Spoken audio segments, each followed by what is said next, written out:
dito sa ano po sa watershed, hindi po natin kailangang i-prune. Kasi ang mga natural po natin puno, ang mga native trees po natin ay may katangian yung iba na nagsa-self pruning po. Kung napapansin niyo, wala siya masyadong sanga sa baba. Kung sana po nahuhulog yung mga sanga niya. So, hindi na po natin siya kailangang i-prune kasi hindi naman po kinakailangan.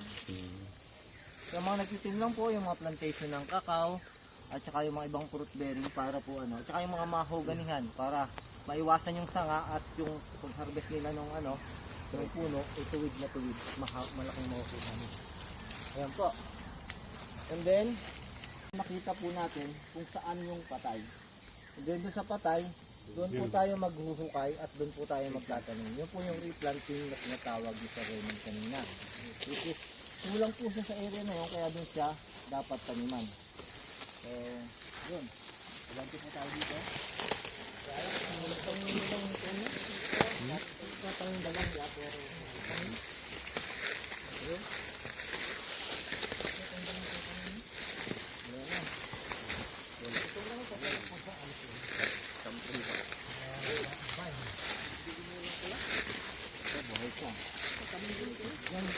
Yan Sir Jerry, meron ba? Ayun.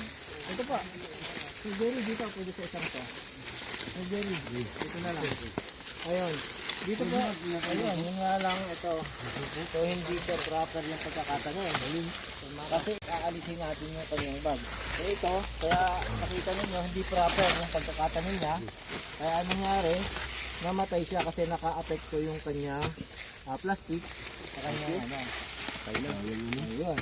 So malaki na sana yung seedlings pero dahil ibag siya ng itinanim, hindi siya proper. Dala ka ng tubig, wala? Ayun.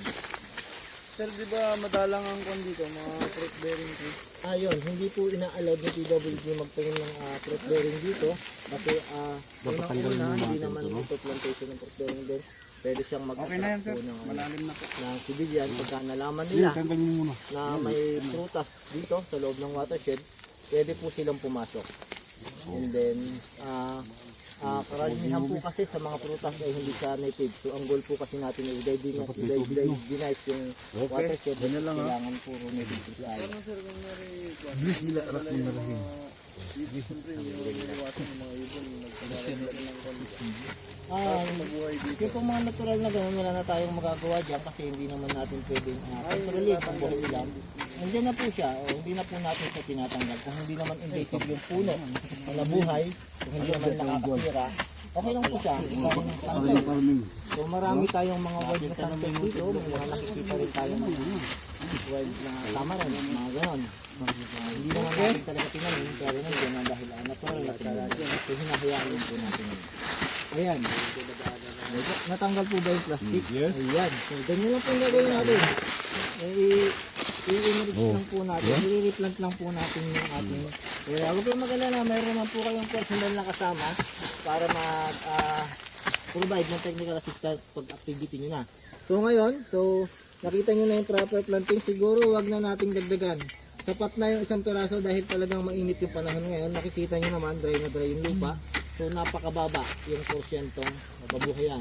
Bakit natin dito dinala sa malapit lang? Nandiyan yung nursery, nandiyan yung tubig. Pwede po dibigyan yan. Kung may volunteer kami, pwede namin sa namin kasi nalaman namin na may pinagyan. Anong trees to, sir? Anong trees yan? Po, Narab. Puno ng narab, family Pabasa ko, scientific name na Pterocamphus indicus. Isa sa mga, ito po yung native trees ating Kulang tayo sa tubig. pambansang puno. So dapat kilala po natin yan. Bilang Pilipino, dapat kilala natin ng narab.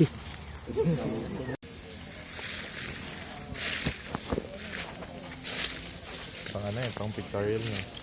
Yung angle yung madami.